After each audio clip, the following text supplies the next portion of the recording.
ಅವ್ರಿಗೆ breast cancer ಆಗಿತ್ತು. So ನಾನು ಫಸ್ಟ್ ಡೇ ಮಾತ್ರ ಅಷ್ಟು ಮಾಡಿದ್ದು. ಆಮೇಲೆ ಫಸ್ಟ್ ಡೇನೇ ಸಹ ಅವರು ನಾನು ಮಾಡಿದ್ಮೇಲೆ ಹಾಸಿಗೆ ಹಿಡ್ದಿರೋರು ಅವತ್ತಿನ ಮನೆ ಕೆಲಸ ಮಾಡೋಕೆ ಸ್ಟಾರ್ಟ್ ಮಾಡಿದ್ರು. ಇವಾಗಲೂ ಆರಾಮಾಗಿದ್ದಾರೆ, ಈಗಲೂ ಚೆನ್ನಾಗಿದ್ದಾರೆ ಅವರು. ಕಮ್ಮಗಿಂತ ಬಂದಾಗ ಹೆಂಗೆ ಬೆಳಕು ಥರ ಇತ್ತಲ್ಲ, ಅದು ಅವ್ರಿಗೆ ಆ ರೀತಿ ಬೆಳಕು. ಅದು ನಾನು ಮಾಡಿದ್ದು ಕೊರೋನಾ. ಸೊ ನಾನು ಯಾವುದೇ ದೇವ್ರು ಕರೆದ್ರೂ ಬರ್ತಾರೆ ಅನ್ನೋದು ಕನ್ಫರ್ಮ್ ನಂಗೆ ಅವರಿಂದನೇ ಗೊತ್ತಾಗಿ. ಫುಲ್ಲು ಅವರ ಫುಲ್ ಬ್ಲ್ಯಾಕ್ ಆಗಿರೋದು ಒಂದಿದೆ, 3-4 ಅವರ್ ಬ್ಲ್ಯಾಕ್ ಮ್ಯಾಜಿಕ್ ಆಗಿರೋದೆಲ್ಲ ತೆಗ್ದಿದ್ದೀನಿ. 9 ಅವರ್ಸ್ ತೆಗ್ದಿದ್ದೀನಿ. ಯಾಕಂದ್ರೆ ಈ ನೆಗೆಟಿವ್ ಇದ್ದಾಗ ನೀರು ಜಾಸ್ತಿ ಸೇರಲ್ಲ. ಸೇಮ್ ಪ್ರಾಬ್ಲಮ್ ಅವರ್ಸ್ಕೊಂಡಿತ್ತು, ಮೈಲ ಸೋಕು, ಮುಖ ಎಲ್ಲ ಸೊಟ್ಟಾಗಿ ಹೆಂಗೆಂಗೋ ಆಗೋಗಿತ್ತು, ನಾಳೆಗೆಲ್ಲ ಟೆಸ್ಟ್ ಆಗೋಗಿತ್ತು.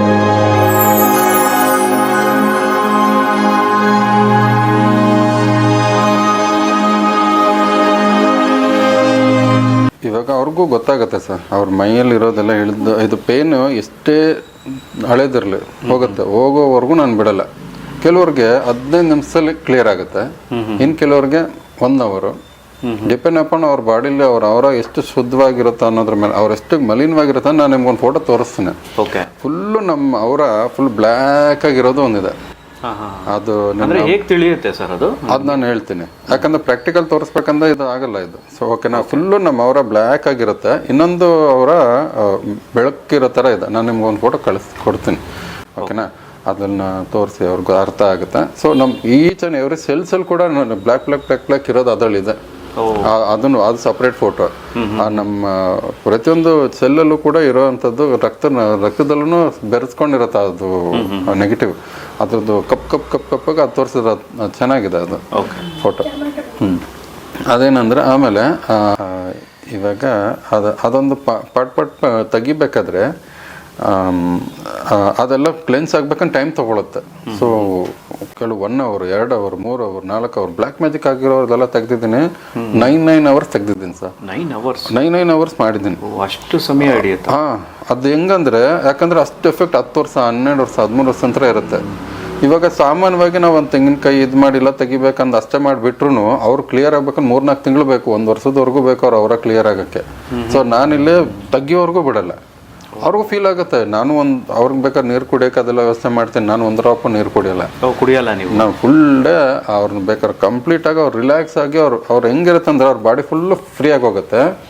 ಆಮೇಲೆ ಇದು ಮೈಂಡು ಕೊಡು ಸರ್, ಮೈಂಡು ಚಂಚಲ ಮನಸ್ಸು ಸ್ಥಿರವಾಗುತ್ತೆ. ಅವಾಗ ಅವ್ರ ಮೈಂಡು ಈ ನೆಗೆಟಿವ್ ಅದಕ್ಕೆ ಸ್ಥಿರವಾಗಿರಲ್ಲ, ಸ್ಥಿರವಾಗುತ್ತೆ ಮತ್ತು ಶಾಂತವಾಗಿರುತ್ತೆ. ಮತ್ತು ಥಾಟ್ಸ್ ಆಗುತ್ತೆ, ಕಂಪ್ಲೀಟಾಗಿ ನಿಲ್ಲಾಗುತ್ತೆ ಅವ್ರ ಥಾಟ್ಸ್. ಈ ಥರ ನಮ್ಮ ಮೆಡಿಟೇಷನ್ ಮಾಡ್ರೆ 6 ತಿಂಗಳು ಬೇಕು. ವಿತಿನ್ 1 ಡೇಲಿ ಅಥವಾ 1 ಅವರಲ್ಲಿ ಆಗ್ಬೋದು, ಕೆಲವರು 2 ಅವರಲ್ಲಿ ಆಗ್ಬೋದು, ಕೆಲವರಿಗೆ 9 ಅವರ್ಸ್ ತೊಗೊಂಡಿದ್ದೆ. 8 ಅವರ್ಸ್ ಎಲ್ಲ ಮಾಡಿದ್ದೀನಿ. ಆಮೇಲೆ ಕೆಲವರು ಕ್ಯಾನ್ಸರ್ ಪೇಷಂಟ್ಸ್ ಮಾಡಿದ್ದೀನಿ. ಹೆಂಗಾಗ್ತದೆ ಅಂದರೆ 8 ಅವರ್ಸ್ ಹಿಡಿತು. ಅವರು ರೇಖೆ ಎಲ್ಲ ಕಲ್ತಿದ್ರು, ಕ್ರಿಸ್ಟಲ್ ಹೀಲಿಂಗ್ ಎಲ್ಲ ಮಾಡ್ತಾಯಿದ್ರು. ಕ್ರಿಸ್ಟಲೇ ಬ್ಲಾಸ್ಟ್ ಆಗೋದು ಅವ್ರದ್ದು, ಆ ಲೆವೆಲಲ್ಲೆಲ್ಲ ಇತ್ತು ಅವ್ರದ್ದು. ಅವ್ರೇನಂದ್ರೆ ಬರೋಬ್ಬರ ಆ್ಯಂಬುಲೆನ್ಸ್ಗೆ ಹೋಗೋದಕ್ಕೆ ಅದಕ್ಕೆ ಎಲ್ಲ ಮಾಡೋರು. ಮತ್ತು ಜನಗಳಿಗೆ ಯಾರ್ಯಾರು ಗೊತ್ತಿರೋ ಎಲ್ಲರಿಗೂ ಮಾಡ್ತಾ ಹೋಗಿ ಅವ್ರ ನೆಗೆಟಿವ್ ಎಲ್ಲ ಅವ್ರು ತೊಗೊಂಡ್ಬಿಟ್ಟಿದ್ರು. ಅದೇನಾಗಿತ್ತು, ಅವ್ರ ಕ್ಯಾನ್ಸರ್ವರೆಗೂ ಹೋಗಿದ್ದೆ ಅವ್ರಿಗೆ. ಆಮೇಲೆ ಅವರು ನನಗೆ ಹೆಂಗೋ ಕನೆಕ್ಟ್ ಆದಮೇಲೆ ನಾನು ಅವ್ರ ಮನೆಗೆ ಹೋದಾಗ ಹೀಲಿಂಗ್ ಮಾಡೋಕ್ಕೆ ಸ್ಟಾರ್ಟ್ ಮಾಡಿದ್ಮೇಲೆ ನೀರು ಸರ್ 8 ಲೀಟ್ರ್ ನೀರು ಕೊಡ್ದವ್ರೆ. 8 ಅವರ್ಸೂ ಆಯ್ತು. 1 ಅವರ್ಗೂ ಅರ್ಧ ಗಂಟೆ ವಾಶ್ರೂಮ್ಗೆ ಹೋಗೋದು ಬರೋದು.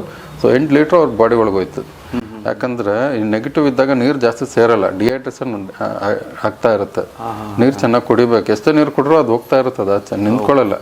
ಸೊ ನಮ್ಮ ಬಾಡಿಲಿ 70% ನೀರು ಇರಬೇಕಲ್ವಾ. ನೆಗೆಟಿವ್ ಇದ್ದಾಗ ಅದೇನು ಮಾಡುತ್ತೆ, ಎಳೆದು ಬಿಸಾಕಿ ಅದು ಆವರಿಸ್ಕೊಂತ ಹೋಗ್ತಾ ಇರುತ್ತೆ, ಡಿಹೈಡ್ರೇಟ್ ಆಗ್ತಾನೆ ಇರುತ್ತೆ. ಅದಕ್ಕೆ ಅವ್ರಿಗೆ ಯಾವಾಗಲೂ ತಲೆನೋವು, ಮೈಕೈ ನೋವು, ಸುಸ್ತು, ಇದು ನೀರಿನ ಅಂಶ ಬಾಡಿಲಿ ಇಲ್ಲದೆ ಇರೋದಕ್ಕೇನೆ ಆಗುತ್ತೆ. ಇದೆಲ್ಲ ಕಾರಣ. ಸೊ ನಾನು ಅದೆಲ್ಲ ತೆಗಿಬೇಕಾದ್ರೆ ನೀರು ಕುಡಿತಾ ಇದ್ರು. ಆಮೇಲೆ ನಾನು ಅವ್ರಿಗೆ ಬ್ರೆಸ್ಟ್ ಕ್ಯಾನ್ಸರ್ ಆಗಿತ್ತು. ಸೊ ನಾನು ಫಸ್ಟ್ ಡೇ ಮಾತ್ರ ಅಷ್ಟು ಮಾಡಿದ್ದು. ಡೈಲಿ ರಾತ್ರಿ ಹೊತ್ತು ನಾನು ಎಲ್ಲಾರನ್ನೂ ಇದಾದ್ಮೇಲೆ ನಾನು ಫ್ರೀ ಆದಮೇಲೆ ಅವರು 10-11 ಗಂಟೆ ಕನೆಕ್ಟ್ ಆಗ್ತಿದ್ರು. ಹೀಲಿಂಗ್ ಮಾಡಬೇಕಾದ್ರೆ ಅವ್ರಿಗೆ ಫೀಲ್ ಆಗೋದು. ಸೊ ಇಷ್ಟು ದೊಡ್ಡದಿತ್ತು ಅದು ಗಡ್ಡೆ ಒಳಗಡೆ. ಅವ್ರು ಮುಟ್ಟು ನೋಡ್ಕೊತಾ ಇದ್ರು. ಡೈಲಿ ಇಷ್ಟಿದ್ದು ಬಾಟನಿಗೆ ಹತ್ರದಲ್ಲಾಗಿ 48 ಡೇಸ್ ಹಿಡಿತು. 48 ಡೇಸ್ ಹಿಡಿತು. ಅದೆಲ್ಲನೂ ಅವ್ರಿಗೆ ಮತ್ತೆ ಟ್ರೀಟ್ಮೆಂಟ್ ಮಾಡೋದು ಬೇಡ ಅಂತೆಲ್ಲ ನಾನು ಹೇಳಿಲ್ಲ. ಅವ್ರ ಟ್ರೀಟ್ಮೆಂಟ್ ಅವ್ರು ತಗೊಳ್ಳಿ, ನಾನು ಮಾಡೋದು ನಾನು ಮಾಡ್ತೀನಿ. ಯಾಕಂದ್ರೆ ಅದು ನಡೀಲಿ ಟ್ರೀಟ್ಮೆಂಟು ಅವ್ರದ್ದೇನು ತಗೋತಾರೆ ಟ್ರೀಟ್ಮೆಂಟ್ ಒಂದ್ ಕಡೆ ನಡೀತಾ ಇರುತ್ತೆ. ಸೊ ನಿಮ್ಮ ಒಂದು ನಂದು ಚಿಕಿತ್ಸೆ ಒಂದು ಕೂಡ ಇರುತ್ತೆ ಅವ್ರಿಗೆ ಫೀಲ್ ಆಗ್ತಾ ಇರುತ್ತೆ, ಎಳಿತಾ ಇರ್ತೀನಿ ನಾನು, ಅವ್ರಿಗೆ ಅದು ಫೀಲ್ ಆಗ್ತಾ ಇರುತ್ತೆ. ಮತ್ತೆ ಬಾಡಿಲಿ ಎಲ್ಲೆಲ್ಲಿ ನೆಗೆಟಿವ್ ಇರುತ್ತೋ ಅವ್ರಿಗೆ ಇನ್ನೊಂದೇನಂದ್ರೆ ಅವ್ರ ರೇಖೆ ಎಲ್ಲ ಕಲ್ತಿರೋದ್ರಿಂದ ಸ್ವಲ್ಪ ಅವ್ರಿಗೆ ಇಂಟ್ಯೂಷನ್ ಇತ್ತು ಮತ್ತೆ ಕಾಣಿಸ್ತಿತ್ತಲ್ವಾ, ಬೆಳಕು ಅವ್ರ ಮೈ ಒಳಗೆ ಬರ್ತಾ ಇರೋದು ಗೊತ್ತಾಗ್ತಾ ಇತ್ತು. ಆಮೇಲೆ ನಾನು ಯಾವ್ದಾದ್ರು ದೇವ್ರ ಇಲ್ಲಿ ಸ್ಮರಣೆ ಮಾಡ್ತೀನಿ ಅನ್ಕೊಳ್ಳಿ. ಇವಾಗ ನರಸಿಂಹಸ್ವಾಮಿನ ಹವನ ಮಾಡಿ ನಾನು ಅವ್ರ ನರಸಿಂಹ ಮಂತ್ರ ಹೇಳ್ತಿದ್ರೆ ಅವ್ರ ಬೆಳಕಿನ ರೂಪದಲ್ಲಿ ಇವಾಗ ಮಾವತ ನರಸಿಂಹ ಒಂದು ಮೂವಿ ಬಂತಲ್ಲ, ಅದ್ರೊಳಗಡೆ ನರಸಿಂಹಸ್ವಾಮಿ ಕಮದಿಂದ ಬಂದಾಗ ಹೆಂಗೆ ಬೆಳಕು ತರ ಇತ್ತಲ್ಲ, ಅದು ಅವ್ರಿಗೆ ಆ ರೀತಿ ಬೆಳಕು. ಅದು ನಾನು ಮಾಡಿದ್ದು ಕೊರೋನಾ ಟೈಮ್ ಮುಗಿದ್ಮೇಲೆ ಫಿಲ್ಮ್ ಬಂದಿರೋದು ಈಗ. ಸೊ ಅವ್ರಿಗೆ ಅದೇ ರೀತಿಲಿ ಅಲ್ಲಿಗೆ ಕಾಣಿಸಿದೆ, ಅವ್ರಿಗೆ ಬೆಳಕು ರೀತಿಯಲ್ಲಿ ಒಳಗಡೆ ಅವರದ ಒಳಗಡೆ ಕಾಣಿಸ್ತೈತೆ. ಅದು ಬೆಳಕಲ್ಲಿ ಒಂದು ಕೂದಲು ಬಿಟ್ಟಿರೋ ಥರ, ಮುಖ ಸಿಮ್ಮದ ಥರ ಈ ಥರ ಎಲ್ಲ ಕಾಣಿಸ್ತಾ ಇತ್ತು ಅವ್ರಿಗೆ. ಅದು ನಂಗೆ ಹೇಳೋರು, ಇವ್ರಿಗೆ ಹೆಂಗೆ ಗೊತ್ತಾಯ್ತು, ನಾನಿಲ್ಲಿ ನರಸಿಂಹಸ್ವಾಮಿ ಮಂತ್ರ ಹೇಳ್ತಾ ಇದ್ದೀನಲ್ಲ, ಓಕೆ. ಆಮೇಲೆ ನಾನೇನು ಮಾಡಿದೆ, ತಿರ್ಗಾ ಚೆಕ್ ಮಾಡಿದೆ, ಸುದರ್ಶನ ಮಂತ್ರ ಹೇಳಕ್ಕೆ ಸ್ಟಾರ್ಟ್ ಮಾಡಿದೆ. ಆ ಸುದರ್ಶನ ಮಂತ್ರ ಬೆಳಕಿನ ರೂಪದಲ್ಲಿ ತಿರುಗ್ತಾ ಇರೋದು ಅವ್ರು ಇದ್ರೊಳಗಡೆ, ತಲೆ ಅಂತ ಕಾಲಿಂತ ಮೇಲೆ ಅದು ಹೋಗ್ತಾ ಇತ್ತು ಹಿಂಗೆ. ಅಂದ್ರೆ ನೀವು ಇಲ್ಲಿ ಮಂತ್ರ ಹೇಳ್ತಾ ಇದ್ದೀನಿ, ಅಲ್ಲಿ ಕಾಣಿಸ್ತಾ ಇದೆ ಇಲ್ಲಿ ಮಂತ್ರ ನಾನು ಹೇಳ್ತಾ ಇದ್ರೆ ಅವ್ರಿಗೆ ನಾನು ಸಂಕಲ್ಪ ಮಾಡ್ತಿದ್ದೆ, ತಲೆ ಅಂತ ಕಾಲಿಂತ ತಲೆ ಒಳಗಡೆ ಹಿಂಗೆ ಹೋಗ್ಲಿ ಅಂತ ಹೇಳಿ ಅಂದ್ರೂ ಅವ್ರಿಗೆ ಹಂಗೆ ಆಗ್ತದೆ ಸರ್, ಕೆಳಗಡೆ ಹೋಗ್ತಿದ್ದ ಮೇಲೆನೋ ಬರ್ತಿದ್ದಾನೆ ಅವ್ರು. ನಾನು ಆಮೇಲೆ ತಿರ್ಗಾ ಟೆಸ್ಟ್ ಮಾಡ್ಬೇಕಂತೇಳಿ ಇದು ಕೆಲವೊಂದು ದೇವದೂತರು ಇದ್ದಾರಲ್ಲ, ನೋಡೋಣ, ನನ್ ಕಲರ್ಸ್ಗಳು ಗೊತ್ತಿಲ್ಲ ಯಾವ್ಯಾವ ದೇವರು ಯಾವ್ಯಾವ ಕಲರ್ಸ್ ಅಂತ. ಇವಾಗ ನಾನೊಂದು ದೇವದೂತನ ಕಳ್ಸಿದ್ರೆ ಅವ್ರು ಈ ಕಲರ್ ಇದೆ ಅನ್ನೋರು, ನನ್ಗೆ ಅದು ಇರ್ಬೋದು ಅಂತ. ಆಮೇಲೆ ನಾನು ಬೇರೆ ಬೇರೆ ಬುಕ್ಕಲ್ಲಿ ನಾನು ರೆಫರ್ ಮಾಡಿ ನೋಡಿದ್ರೆ ಅದು ಕರೆಕ್ಟಾಗಿ ಇರುತ್ತೆ. ಇವಾಗ ಏಂಜಲ್ಸ್ಗಳಲ್ಲೆಲ್ಲ ಯಾವ್ಯಾವ ಕಲರ್ ನಾನು ನೋಡ್ತಾ ಇದ್ದೆ, ಓಕೆ, ಅದಲ್ಲಿ ಕನ್ಫರ್ಮ್ ಆಯಿತು. ಸೊ ನಾನು ಯಾವುದೇ ದೇವ್ರ ಕರೆದ್ರೂ ಬರ್ತಾರೆ ಅನ್ನೋದು ಕನ್ಫರ್ಮ್ ನಂಗೆ ಅವರಿಂತಾನೆ ಗೊತ್ತಾಗಿದೆ. ಯಾವ ದೇವ್ರ ಕರೆದ್ರು ಬರ್ತಾರೆ ಅನ್ನೋದು. ಅಂದ್ರೆ ಯಾವ ಸ್ಟೇಜ್ ಅಲ್ಲಿ ಇತ್ತು ಸರ್ ಅವ್ರದ್ದು? ಫೋರ್ತ್ ಸ್ಟೇಜಲ್ಲಿ ಇತ್ತು. ಅವರೆಲ್ಲರೂ ಹೋಪ್ ಹೋಗ್ಬಿಟ್ಟಿತ್ತು ಅವ್ರಿಗೆಲ್ಲರಿಗೂ. ಸೊ ಈಗ ಅದಾದ್ಮೇಲೆ ಫಸ್ಟ್ ಡೇನೇ ಸರ್ ಅವರು ನಾನು ಮಾಡಿದ್ಮೇಲೆ ಹಾಸಿಗೆ ಹಿಡ್ದಿರೋರು ಅವತ್ತೇನೋ ಮನೆ ಕೆಲಸ ಮಾಡಿ ಸ್ಟಾರ್ಟ್ ಮಾಡಿದ್ರು ಅವರು. ಸೊ ಮನೆ ಕೆಲಸ ಎಲ್ಲ ಮಾಡೋದು, ಮತ್ತೆ ಟ್ರಿಪ್ಪು ಎಲ್ಲೆಲ್ಲಿ ಟ್ರಿಪ್ ಹೋದಂದ್ರೆ ಅವ್ರೆಲ್ಲ ಕಡೆ ಆರಾಮಾಗಿ ಮರನೇ ದಿವಸ ಅಂತ ಅವ್ರು ಚೆನ್ನಾಗಿತ್ತು, ಬಾಡಿ ಚೆನ್ನಾಗಿತ್ತು. ಅದು ಮತ್ತೆ ಸರಿ ಹೋಗ್ಬೇಕಿತ್ತು, ಸರಿ ಹೋಯ್ತು ಚೆನ್ನಾಗಿದೆ. ಸಂಪೂರ್ಣ ವಾಸಿ ಆಯ್ತಾ ಸರ್? ಸಂಪೂರ್ಣ ವಾಸಿ ಆಯ್ತು. ಅಂದ್ರೆ ಇವಾಗಲೂ ಆರಾಮಾಗಿದ್ದಾರೆ, ಈಗ್ಲೂ ಚೆನ್ನಾಗಿದ್ದಾರೆ ಅವರು. ಓಕೆನಾ, ಅವಾಗವಾಗ ಯಾವಾಗನೂ ಒಂದ್ಸಲಿ ಕಾಲ್ ಮಾಡ್ತಾರೆ ಅವರು. ಅದು ಬಿಟ್ರೆ ಇನ್ನು ನೆಕ್ಸ್ಟ್ ಅಂದ್ರೆ ಇವಾಗ ಕ್ಯಾನ್ಸರ್ ಅಂತ ಹೇಳಿದ್ರಿ, ಅಂದ್ರೆ ಎಷ್ಟು ಜನರಿಗೆ ನೀವು ಚಿಕಿತ್ಸೆ ಕೊಟ್ಟಿದ್ದೀರಾ ಕ್ಯಾನ್ಸರ್? ಇನ್ನೊಂದೇನಂದ್ರೆ ಇದು ನೆಗೆಟಿವ್ ಅಂತ ಬಂದಿರೋದಕ್ಕೆ ತೆಗೆದೆ. ಇನ್ನೊಂದು DNA ಕನೆಕ್ಟೆಡ್ ಅಂತ ಬಂದಿದ್ದಿದ್ರೆ ವಂಶ ಪರಂಪರೆ ಅಂತ ಬಂದಿತ್ತು ಅನ್ಕೊಳ್ಳಿ, ಜೆನೆಟಿಕ್ ಅಂತ ಬರುತ್ತೆ ಅಂತ, ಅದೇನಾಗುತ್ತೆ 50% ಕ್ಲಿಯರ್ ಮಾಡ್ಬೋದು ಅಷ್ಟೇ. ಮಾಡ್ಬೋದು 50%. ಹೇಳಕ್ಕಾಗಲ್ಲ ನಾನು, ಯಾಕಂದ್ರೆ ಅಷ್ಟೊಂದು ಟೈಮ್ ಇವ್ರಿಗೆ ನಾನು 48 days ತಗೊಂಡಂಗೆ ಎಲ್ರೂ ಕನೆಕ್ಟ್ ಆಗಲ್ಲ. ನಾನು ಅದನ್ನ ಪ್ರಾಕ್ಟೀಸ್ ಮಾಡಿಲ್ಲ, ಆದ್ರೆ ಅರ್ಧಕ್ಕರ್ಧ ಇಳಿಸಿದ್ದೀನಿ. ಅರ್ಧಕ್ಕರ್ಧ ಇಳಿಯುತ್ತೆ. ಯಾರಿಗೇನೆ ಮಾಡ್ರೂ 50% ಇಳಿಸ್ಬೋದು. ಇನ್ನು ಮಿಕ್ಕಿದ 50% ಅವ್ರ ಕರ್ಮ ಇರುತ್ತೆ, ಅದೆಲ್ಲ ಏನು ಮಾಡೋಕ್ಕಾಗಲ್ಲ. ಅವರೇ ಮಂತ್ರ ಹೇಳಿ ಎಲ್ಲ ಮಾಡಿ ತಮ್ಮ ಪಾಪನ ಕರ್ಮನ ಕಳ್ಕೊಂಡು ಅವ್ರಾಗ ಹೀಲ್ ಮಾಡ್ಕೋಬೋದು. ಆದರೆ ಬಿಲೀವ್ ಇರಬೇಕು, ನಮಗೆ 1% ಇದ್ರೆ ಸಾಕು, ದೇವ್ರು ನಮ್ಮ ಕೈ ಹಿಡಿತಾನೆ. ಆ ರೀತಿ ಇದೆ.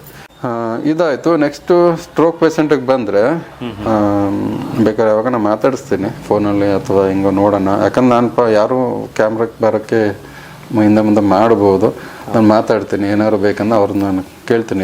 ಇವಾಗ ಏನು ಹೇಳಿದ್ನೋ ಅವ್ರನ್ನೂ ಬೇಕಾದ್ರೆ ಹೇಳ್ತೀನಿ. ಬೇಕಂದ್ರೆ ಫೋನ್ ಕಾಲ್ ಮಾಡ್ಬೇಕಂದ್ರೆ ಮಾತಾಡೋಣ ಅವರು. ಇದೊಂದು ರೋಚಕ ಕತೆ ನೋಡಿ, ಇದು ತುಂಬ ಇಂಟ್ರೆಸ್ಟಿಂಗ್ ಆಗಿದೆ. ಈ ದೇವರು ಹೆಂಗೆ ನಮಗೆ ಕಾಪಾಡ್ತಾನೆ ಅನ್ನೋದಕ್ಕೆ.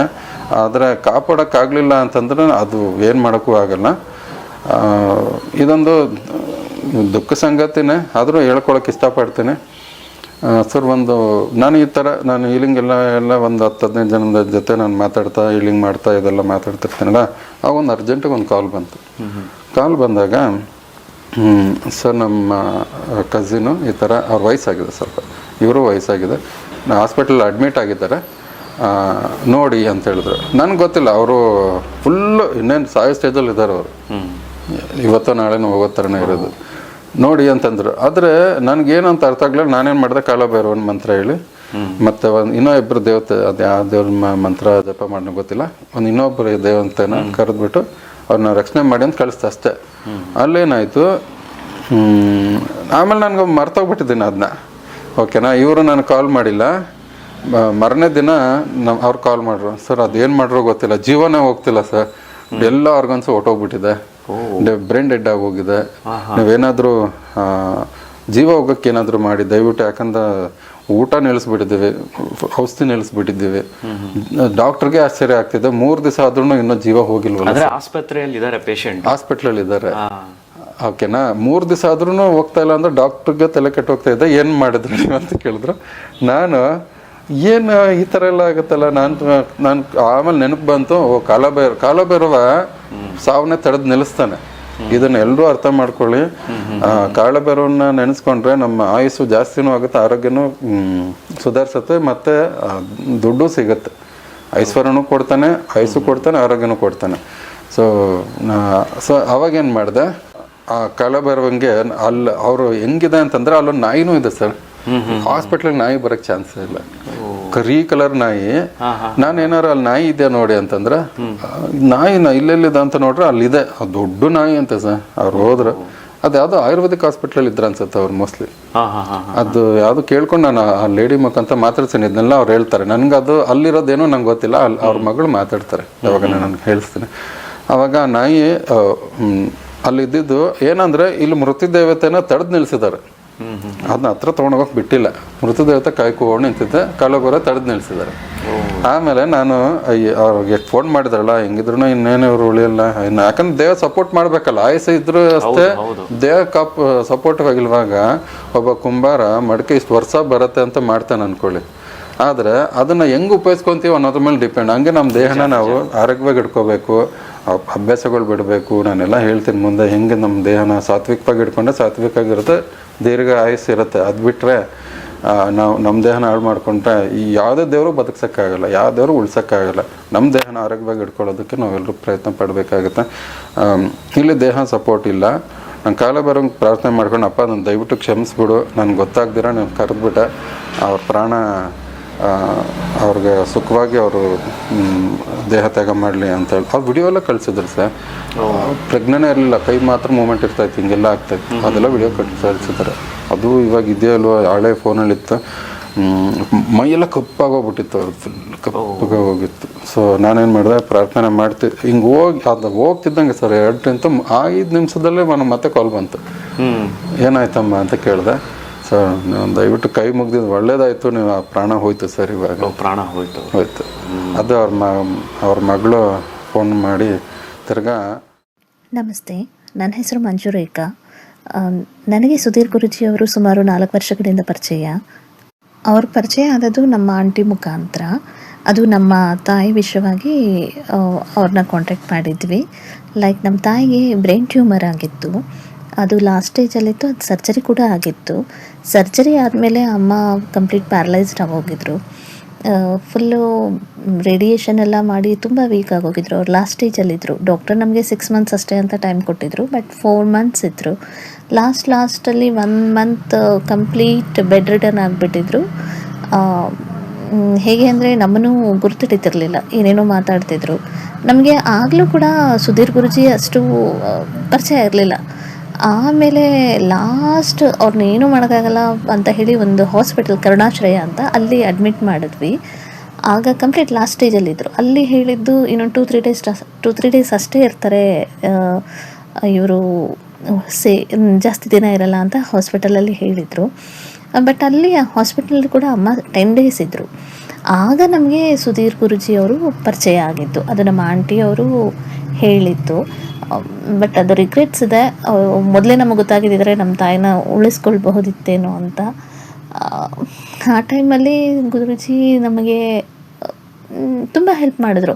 ಲೈಕ್ ಅದೆಲ್ಲ ನನಗೆ ನ್ಯೂ ಥಿಂಗ್ಸ್, ನನಗೆ ಇದ್ರ ಬಗ್ಗೆ ಐಡಿಯಾಸೂ ಇರಲಿಲ್ಲ. ಇದೇನು ಹೀಲಿಂಗ್ ಅಂದರೆ ಏನು ಮಾಡ್ತಿದ್ದಾರೆ ಇವರು, ಒಂಚೂರು 1% ಕೂಡ ನನಗೆ ಐಡಿಯಾ ಇರಲಿಲ್ಲ. ಇವರು ಸುಧೀರ್ ಗುರೂಜಿಯವರು ನನಗೆ ಡೈರೆಕ್ಟ್ ಕಾಂಟ್ಯಾಕ್ಟಲ್ಲೂ ಇರಲಿಲ್ಲ. ಆ ಹಾಸ್ಪಿಟಲಲ್ಲಿ ನನಗೆ ನಮ್ಮ ಆಂಟಿ ಫೋನ್ ಮಾಡಿ ಮಾತಾಡೋರು, ಏನೇನಾಗ್ತಿದೆ ಅಂತ ಹೇಳಿ ನಮ್ಮ ಆಂಟಿ ಇವ್ರಿಗೆ ಮೀಡಿಯೇಟರ್ ಥರ ವರ್ಕ್ ಮಾಡಿ ಎಲ್ಲ ಹೇಳ್ತಿದ್ರು.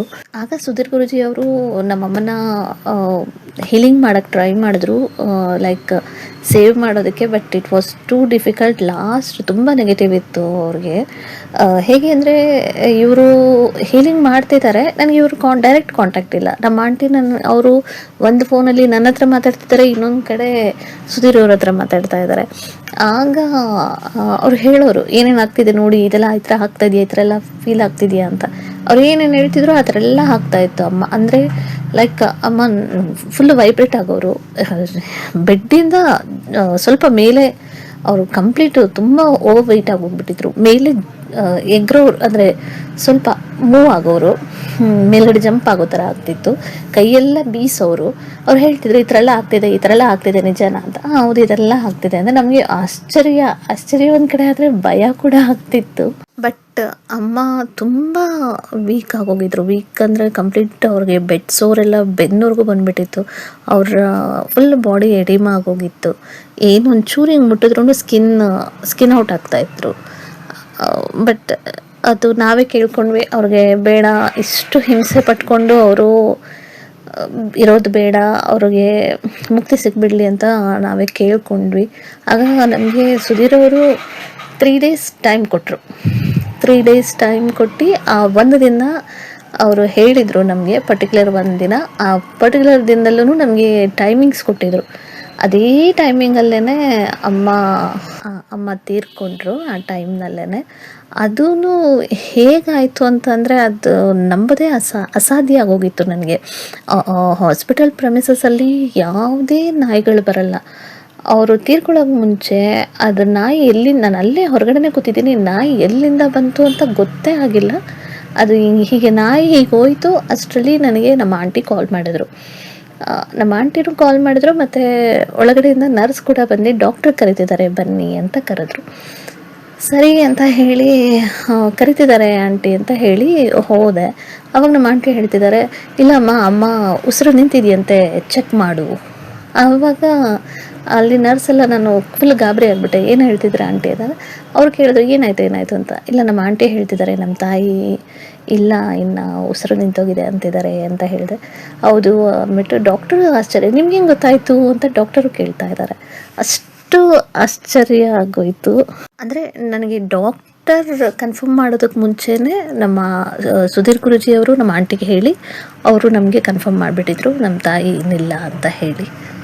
ಈ ಮೊದಲು ನಾನು ಹೇಳ್ದಂಗೆ ತುಂಬ ರಿಗ್ರೆಟ್ಸ್ ಇದೆ. ಮೊದಲೇ ನಮಗೆ ಗೊತ್ತಿದ್ದರೆ ಅಮ್ಮನಿಗೆ ಸರ್ಜರಿನೂ ಮಾಡಿಸೋದು ತಪ್ಪಿತ್ತೇನೋ ಅಂತ ಹೇಳಿ. ಅದಾದಮೇಲೂ ಮನೆಯಲ್ಲೂ ತುಂಬ ನೆಗೆಟಿವ್ ತುಂಬ ಇತ್ತು, ಇಂಪ್ಯಾಕ್ಟ್ ತುಂಬ ಇತ್ತು. ಪೂಜೆ ರೂಮಲ್ಲೆಲ್ಲ ಕಂಪ್ಲೀಟ್ ಅರಿಶಿನ ಕುಂಕುಮ ಎಲ್ಲ ಕಪ್ಪಗೆ ಆಗೋದು, ಕಲಶದಲ್ಲಿಟ್ಟಿರೋ ಅಕ್ಕಿ ಎಲ್ಲ ಕಪ್ಪಾಗೋದು. ಆವಾಗ ಹೇಳಿದರು ನಮ್ಮ ತಾಯಿಗೆ ತುಂಬ ನೆಗೆಟಿವ್ ಇತ್ತು, ಅದು ಸ್ವಲ್ಪ ಇಂಪ್ಯಾಕ್ಟ್ ಆಗಿದೆ ಅಂತ ಹೇಳಿದರು. ಆಮೇಲೆ ಸ್ವಲ್ಪ ನಾವು ಎಲ್ಲ ಹೀಲಿಂಗ್ ಮಾಡ್ಕೊಂಡ್ವಿ, ಅವ್ರು ಹೇಳಿದ ಮಂತ್ರ ಎಲ್ಲ ಮಾಡಿದ್ವಿ, ಎಲ್ಲ ಸರಿ ಹೋಯಿತು. ಸರಿ ಹೋಗಿ ಸುಮಾರು ಒಂದು 10 months ಆಗಿತ್ತೇನೋ, 7 to 10 months ಆಗಿತ್ತು. ಅದಾದಮೇಲೆ ನನಗೂ ಸ್ಟ್ರೋಕ್ ಆಯಿತು. ಆಗ ನನಗೆ ಇವರು ಅಷ್ಟು ಪರಿಚಯ ಇಲ್ಲ, ಅಷ್ಟು ಕಂಫರ್ಟ್ ಇರಲಿಲ್ಲ. ನಾನು ಇವರಿಗೆ ಕಾಲ್ ಮಾಡಿ ಕೇಳಬೇಕು ಅಂತ, ನನಗೆ ಇನ್ನೂ ಅದು ಸ್ಟ್ರೋಕ್ ಅಂತಲೂ ನನಗೆ ಗೊತ್ತಿರಲಿಲ್ಲ. ಅದರ ಸೀರಿಯಸ್ನೆಸ್ ಅಷ್ಟು ಅರ್ಥ ಆಗಿರಲಿಲ್ಲ ನನಗೆ. ಮಿಡ್ನೈಟ್ 1 ಗಂಟೆನಲ್ಲಿ ಕಾಲ್ ಮಾಡಿ, ನನ್ನ ಫ್ರೆಂಡ್ ಆಕೆ ತಿರುಪತಿನಲ್ಲಿದ್ಲು, ಅವಳು ಹೇಳಿದ್ಲು ಇಲ್ಲ ನೀವು ದಯವಿಟ್ಟು ಅವ್ರಿಗೆ ಕಾಲ್ ಮಾಡು ಅಂತ ಹೇಳಿ. ಆಮೇಲೆ ಅವಳೇ ಸುಧೀರ್ ಗುರೂಜಿ ಅವರಿಗೆ ಕಾಲ್ ಮಾಡಿ ಈ ಥರ ಪ್ರಾಬ್ಲಮ್ ಇದೆ ಅಂತ ಹೇಳಿದಾಗ ಪಾಪ ಇವರೇ ನನಗೆ ಕಾಲ್ ಮಾಡಿ ಏನಾಯಿತು ಎತ್ತ ಅಂತೆಲ್ಲ ಕೇಳಿ ಹೀಲಿಂಗ್ ಮಾಡಿ ತುಂಬ ನನಗೆ ಹೆಲ್ಪ್ ಮಾಡಿದ್ರು. ಇಲ್ಲಾಂದರೆ ಅದು ನನಗೆ ಇನ್ನೂ ಜಾಸ್ತಿ ಆಗೋಗ್ಬಿಡೋದು. ನಾನು ತುಂಬ ಹೆಸಿಟೇಟ್ ಮಾಡ್ತಿದ್ದೆ, ಇಷ್ಟೊತ್ತಲ್ಲಿ ಹೇಗೆ ಇವ್ರಿಗೆ ಕಾಲ್ ಮಾಡೋದು, ಹೇಗೆ ಇವ್ರಿಗೆ ಡಿಸ್ಟರ್ಬ್ ಆಗುತ್ತಲ್ಲ ಅಂತ ಹೇಳಿ ತುಂಬ ಹೆಸಿಟೇಟ್ ಮಾಡ್ತಿದ್ದೆ. ಸಿಕ್ಕಾಪಟ್ಟೆ ನನಗೆ ಟ್ರೀಟ್ಮೆಂಟ್ ಕೊಟ್ಟರು, ಲೈಕ್ ಹೀಲಿಂಗ್ ಮಾಡಿ. ಮೆಡಿಸಿನಿಂದಲೂ ನನಗೆ ಅಷ್ಟು ವೆಲ್ನೆಸ್ ಅನಿಸ್ಲಿಲ್ಲ.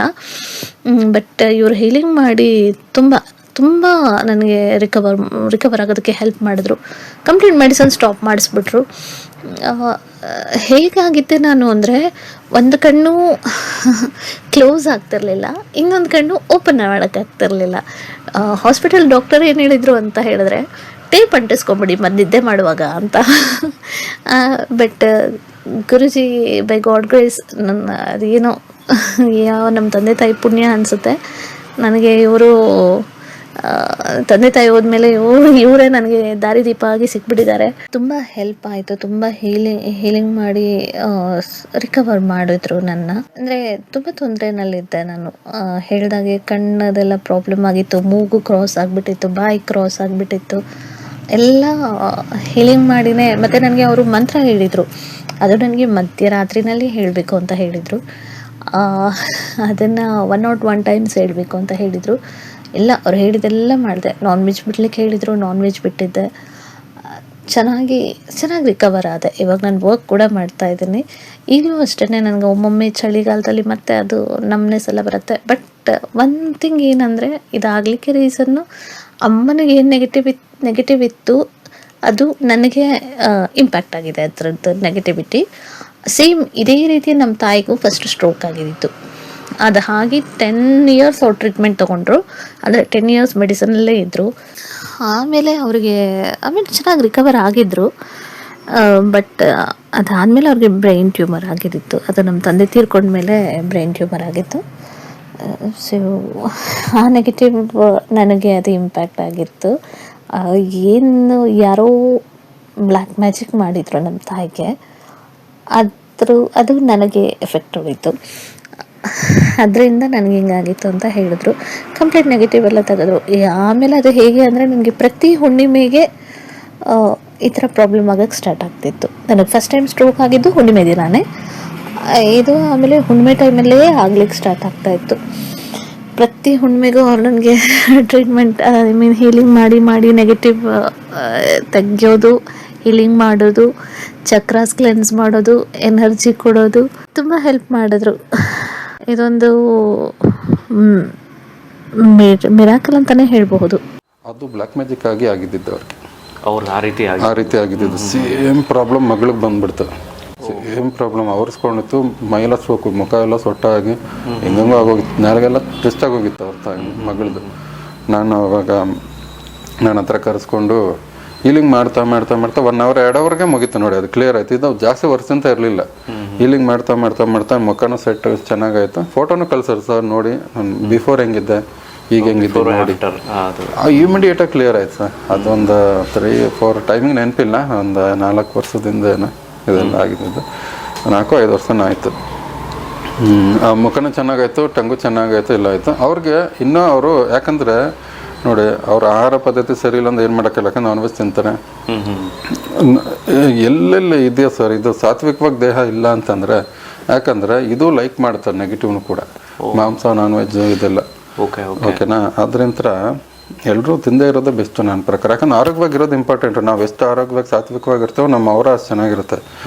ನಾವೇನೋ ನಾನ್ ವೆಜ್ಜು ಅದು ಆಳು ಮೂಳು ಬರ್ಗರು ಪಿಜ್ಜಾ ಇದು ಕೂಲ್ ಡ್ರಿಂಕ್ಸ್ ಅಂತ ಎಲ್ಲ ಇತ್ತಂದರೆ ಏನಾಗುತ್ತೆ, ಮತ್ತೆ ನಮ್ಮ ದೇಹ ಕೆಡುತ್ತೆ, ಅವರ ಚೆನ್ನಾಗಿರಲ್ಲ, ಮತ್ತು ಬೇರೆ ಎಂಟಿಟೀಸ್ ಹೇಳ್ತಾ ಇರುತ್ತೆ. ಇವರು ಮನೇಲಿ ನಾನ್ ವೆಜ್ ಬಿಟ್ಟಿಲ್ಲ, ಏನಾಗುತ್ತೆ ತಿರ್ಗಾ ಎಲ್ಲರೂ ದಾಟು ಅಲ್ಲೆಲ್ಲರೂ ನಿಂಬೆನ ಹಾಕಿದ್ರೆ ಇವ್ರಿಗೆ ಅಲ್ಲೆಲ್ಲ ರೋಡೆಲ್ಲ ಹಾಕಿದ್ದು ನೋಡ್ತಿರ್ತಾರಲ್ಲ, ಇವ್ರು ಹೇಳ್ದ ಗುರುಜಿ ಈ ಥರ ದಾಟ್ಬಿಟ್ಟಿದ್ದೀನಿ ಅಂತ. ನನಗೆ ದಾಟಿದ್ದ ದಿನ ಎಫೆಕ್ಟ್ ಗೊತ್ತಾಗಲ್ಲ. 3 ದಿನ ಆದಮೇಲೆ ಅವರದಲ್ಲಿ ಎಂಟ್ರಿ ಆಗುತ್ತಲ್ಲ, ಇವ್ರಿಗೆ ಫಸ್ಟ್ ದಿವಸ ಅವ್ರಿಗೆ ನಿದ್ದೆ ಬರಲ್ಲ, ಸುಸ್ತು, ತಲೆನೋವು ಆಗಿರುತ್ತೆ. ಮತ್ತು ಮಾರನೇ ದಿನ ಫುಲ್ ಇದಾದ್ಮೇಲೆ ನನಗೆ ಕಾಲ್ ಮಾಡ್ತಾರೆ. ಅವಾಗ ನಾನು ಇದಮ್ಮ ಎಲ್ಲೋ ದಾಟಿದ್ದೀರಾ ಇಲ್ಲಿ ಅಂತ ಕೇಳ್ತೀನಿ. ಅವ್ರು ಹಿಂಗೆ ಆಗೋಯ್ತು ಗುರುಜಿ ಏನು ಮಾಡೋದು ಅಂತ ಹೇಳೋರು. ಅದನ್ನು ತಿರ್ಗಾ ತೆಗಿಯೋಕೆ ಒಂದು 15 ನಿಮಿಷ ಅಷ್ಟೇ. ಹೊಸ್ದಾಗಿ ಬಂದಿರೋದು 15 ನಿಮಿಷ, ಅರ್ಧ ಗಂಟೆಲಿ ಹೋಗ್ಬಿಡುತ್ತೆ. ಅದನ್ನೆಲ್ಲ ಮಾಡ್ತಾಯಿದ್ದೆ. ಅವಾಗ ಈಗಲೂ ಕನೆಕ್ಟೆಡ್ ಇದ್ರೆ, ಈಗಲೂ ನಾನ್ ವೆಜ್ ಬಿಟ್ಟರು ಎಲ್ಲೋ ಗೊತ್ತಿಲ್ಲ, ಆದರೆ ನಾನು ಹೇಳ್ತೇನೆ ಫೋನ್ ಮಾಡಿದಾಗೆಲ್ಲ.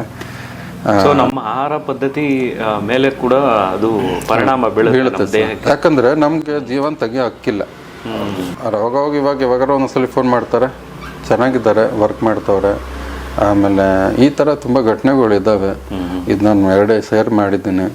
ಓಕೆನಾ? ಇನ್ನು ಮಿಕ್ಕಿದ್ದು ನಾನೇನು ಹೇಳ್ಬೇಕಂತ ಇದ್ದೀನಿ ಅಂದರೆ, ಈ ಶಕ್ತಿ ನನಗೆ ಹೆಂಗೆ ಬಂತು ಅಂತಂದ್ರೆ, ಹೌದು, ಅದು ನನಗೂ ತಿಳ್ಕೊಬೇಕು ಅನ್ನೋ ಒಂದು ಆಸಕ್ತಿ ಇತ್ತು. ಅಂದರೆ ಏನಾನ ನಿಮಗೆ ನಿಮ್ಮ ಪೂರ್ವಜರು ಅಂದರೆ ನಿಮ್ಮ ಮನೆಯಲ್ಲಿ ಯಾರನ್ನ ಒಂದು ಆಧ್ಯಾತ್ಮಿಕತೆಯಲ್ಲಿ ಇದ್ರ, ಸೊ ಹೇಗೆ ನಿಮಗೆ ಇದು ಒಲವು ಬಂತು ಅದಕ್ಕೆ, ಅದ್ರ ಬಗ್ಗೆ ತಿಳಿಸಿ. ಇದು ಇನ್ನೂ ರೋಮಾಂಚಕವಾಗಿ ಐತೆ. ಯಾಕಂದರೆ ನಾನೇ ಇಷ್ಟೆಲ್ಲ ಮಾಡ್ತಾಯಿದ್ದೀನಿ ಅಂದರೆ ನನಗೆ ಆ್ಯಕ್ಚುಲಿ ಇದು ನಮ್ಮ ತಂದೆಯವರು ನಮ್ಮ ತಾತನ ಬಗ್ಗೆ ಏನು ಹೇಳಿಲ್ಲ. ನಮಸ್ತೆ, ನನ್ನ ಹೆಸರು ಲತಾ. ನಮಗೆ ಸುಧೀರಣ್ಣ ಆಲ್ಮೋಸ್ಟ್ 5 ಇಯರ್ಸಿಂದ ಪರಿಚಯ. ಸುಧೀರಣ್ಣ ನಮಗೆ ಫಸ್ಟು ಹೆಂಗೆ ಮೀಟ್ ಮಾಡಿದ್ದು ನಾವಂದರೆ, ಏನೋ ಒಂದು ಪ್ರಾಬ್ಲಮಲ್ಲಿ ನಮಗೆ ಸೊಲ್ಯೂಷನ್ ಬೇಕಾಗಿತ್ತು. ಸೊ ನಾವು ಸ್ಪಿರಿಚುವಲ್ ಹೀಲರ್ ಅಂತ ಹೋದ್ವಿ. ಬಟ್ ಅವ್ರು ಮಾಡ್ತಾ ಇದ್ದಿದ್ದು ಸೆಷನ್ಸು ನಿಜವಾಗ್ಲೂ ಹೇಳ್ತಾ ಇದ್ದೀವಿ, ತಲೆ ಇಲ್ಲಿ ನೆತ್ತಿಯಿಂದ ಹಿಡಿದು ಪಾದದವರೆಗೂ ನಿಮ್ಗೆ ಎಷ್ಟೇ ಸ್ಟ್ರೇನ್ ಇರಲಿ, ಸ್ಟ್ರೆಸ್ ಇರಲಿ, ಬ್ಲಾಕೇಜಸ್ ಇರಲಿ, ಪೇನ್ ಇರಲಿ, ಎಲ್ಲ ರಿಲೀವ್ ಮಾಡ್ತಾಯಿದ್ರು. ಅವ್ರ ಹತ್ರ ಮಾತಾಡ್ತಾ ಇದ್ದರೆ ಸಮಥಿಂಗ್ ಇಸ್ ಹ್ಯಾಪನಿಂಗ್, ನಮಗೇನೋ ಆಗ್ತಾ ಇದೆ, ಬಾಡಿಯಲ್ಲಿ ಚೇಂಜಸ್ ಆಗ್ತಾ ಇದೆ ಅಂತ ಗೊತ್ತಾಗ್ತಾ ಇತ್ತು. ಮತ್ತು ಅವರು ಜಾಸ್ತಿ ಫೋಕಸ್ ಮಾಡೋದು ಮಂತ್ರ ಅವ್ರ ಹೋಮ್ವರ್ಕ್ ಥರ ಮಂತ್ರ. ದಿನಕ್ಕೆ ಇಷ್ಟು ಮಂತ್ರ ಮಾಡಿ, ಇಷ್ಟು ಮಾಡಿ ಇವಾಗ ಒಂದು ಕೃಷ್ಣಾಯ ವಾಸುದೇವಾಯ ಆ ಮಂತ್ರ ಮಾಡಿದ್ರೆ ಏನೇ ಪ್ರಾಬ್ಲಮ್ ಇರಲಿ ಆ ತಕ್ಷಣಕ್ಕೆ ನಿನಗೆ ಅಟ್ಲೀಸ್ಟ್ ಸೊಲ್ಯೂಷನ್ ಸಿಕ್ಕಿಲ್ಲ ಅಂದರೆ you will get an idea how to come out of it.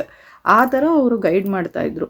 ಮತ್ತು ಫೈನಾನ್ಷಿಯಲ್ ಬ್ಲಾಕೇಜಸ್ ಆಗಲಿ, ಮತ್ತು ಸ್ಟ್ರೆಸ್ಸು, ಮನೆಯದು ಪ್ರಾಬ್ಲಮ್ಸು, ಪೇನು. ಆ್ಯಕ್ಚುಲಿ ನನಗೆ ಆಕ್ಸಿಡೆಂಟ್ ಆದಾಗಲೂ ಫೋನ್ ಮಾಡಿದರೆ ಅವಾಗಲೇ ರಿಲೀಫ್ ಕೊಡ್ತಾಯಿದ್ರು ಆ ಥರ. But is a very good spiritual healer.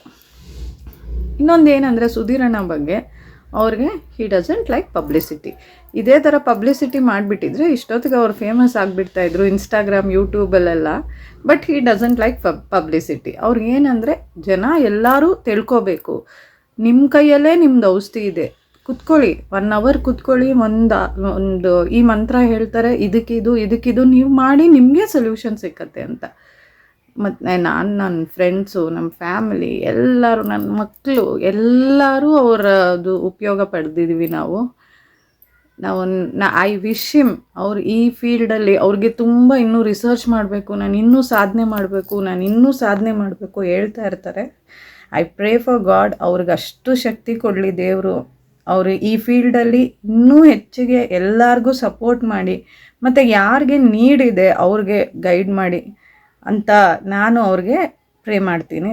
ಮತ್ತು ಇನ್ನೊಂದು ಏನು ಗೊತ್ತಾ, ಮೇನ್ ಇಂಪಾರ್ಟೆಂಟ್, ಅವ್ರು ಮನಿ ಮೈಂಡೆಡೇ ಅಲ್ಲ. ಅವ್ರಿಗೇನು ಗೊತ್ತಾ, ಆ್ಯಕ್ಚುಲಿ ಹೆಂಗೆ ಅಂದರೆ, ಇವಾಗ ನಾವು ಒಂದು ಹಾಸ್ಪಿಟ್ಲಿಗೆ ಹೋಗಿ ಬರ್ತೀವಿ, ಟ್ರೀಟ್ಮೆಂಟ್ ತೊಗೊಂಡು ಬರ್ತೀವಿ, that person will not call us back ಅಲ್ವಾ, ಹೆಂಗಿದ್ದೀರಾ ಏನು ಅಂತ. ನಮ್ಮ ಸುಧೀರಣ್ಣ ವಾಪಸ್ ಕಾಲ್ ಮಾಡಿ ನಿಮ್ಗೆ ಏನಾಗ್ತಾಯಿದೆ, ಚೇಂಜಸ್ ಆಗ್ತಾಯಿದೆಯಾ ಅಂತ ಅಷ್ಟು ಕೇರ್ ತೊಗೊಂಡು ಕೇಳ್ತಾರೆ. ಮತ್ತು ಅವ್ರಿಗಿರೋ ವಿದ್ಯೆನ ಅವರು ಹಂಚಕ್ಕೆ ಟ್ರೈ ಮಾಡ್ತಾರೆ. ಯಾವಾಗ್ಲೂ ಹೇಳ್ತಾ ಇರ್ತಾರೆ, ಇದು ಮಾಡಿ, ಹಿಂಗೆ ಮಾಡಿ, ಈ ಟೆಂಪಲ್ಗೆ ಹೋಗಿ, ಇಲ್ಲಿ ಹೋಗಿ. ತುಂಬ ಸ್ಪಿರಿಚುವಲ್ ಇದ್ದಾರೆ. ನಾನು ಅವ್ರಿಗೆ ಯಾವಾಗಲೂ ರಕ್ಷಾಬಂಧನ ನಾನೇ ಫಸ್ಟ್ ವಿಶ್ ಮಾಡೋದು ಅನಿಸುತ್ತೆ. ನನಗೆ ಅವರು ಬ್ರದರ್ಗಿಂತ ಜಾಸ್ತಿನೇ ನನ್ನ ಫ್ಯಾಮಿಲಿಗೆ, ನನ್ನ ಗೈಡೆನ್ಸ್ಗೆ. ಮತ್ತು ಇವಾಗ ತುಂಬ ದೃಷ್ಟಿಯಿಂದ ಹುಷಾರಿರಲ್ಲ, ಆವಾಗ ಇನ್ಸ್ಟೆಂಟಾಗಿ ಅವರು ಕಾಲ್ ಮಾಡಿದ್ರೆ ಅಲ್ಲಿಂದನೇ ಈಸ್ ಬಿಸಿ ಆದರೂ ಅಲ್ಲಿಂದನೇ ಅವ್ರು ತೆಗಿತಾ ಇದ್ರೆ ನಮಗೆ ಚೇಂಜಸ್ ಗೊತ್ತಾಗ್ತೈತೆ. ಇವಾಗ ಕತ್ತು ನೋವ್ತಾ ಇದೆಯಾ, ಕತ್ತಿಂದ ಕಾಲಿಗೆ ಬಂದಿದೆಯಾ, ಕಾಲಿಂದ ಫೀಟಿಂದ ಆಚೆ ಹೋಯ್ತಾ, ಅವ್ರು ಹೇಳ್ತಾ ಇದ್ದಂಗೆ ಆಗುತ್ತೆ. ಬಟ್ ಅವ್ರು ಹೇಳಿರೋ ದಾರಿಯಲ್ಲಿ ನಾವು ಸ್ಪಿರಿಚುವಲ್ ಆಗಿ ಅವ್ರು ಹೇಳಿರೋ ಥರ ಕೇಳಿದ್ರೆ ನಿಜವಾಗ್ಲೂ ನಾವು ಅಚೀವ್ ಮಾಡ್ತೀವಿ ಅನ್ನೋದಂತೂ ಗ್ಯಾರಂಟಿ. ನಾನು ಎಲ್ಲರೂ ಈ ಸೌಲಭ್ಯ ಪಡ್ಕೊಳ್ಳಿ, ಅವ್ರ ಕ್ಲಾಸಸ್, ಅವ್ರ ಸೆಷನ್ಸ್ ಅಟೆಂಡ್ ಮಾಡಿ, ಹೀಲಿಂಗ್ ತೊಗೊಳ್ಳಿ, ಆದಷ್ಟು ಅವ್ರನ್ನ ಕಾಂಟ್ಯಾಕ್ಟ್ ಮಾಡಿ ಅಂತ ಹೇಳ್ತಾ, ಆಲ್ ದ ಬೆಸ್ಟ್ ಸುಧೀರಣ್ಣ.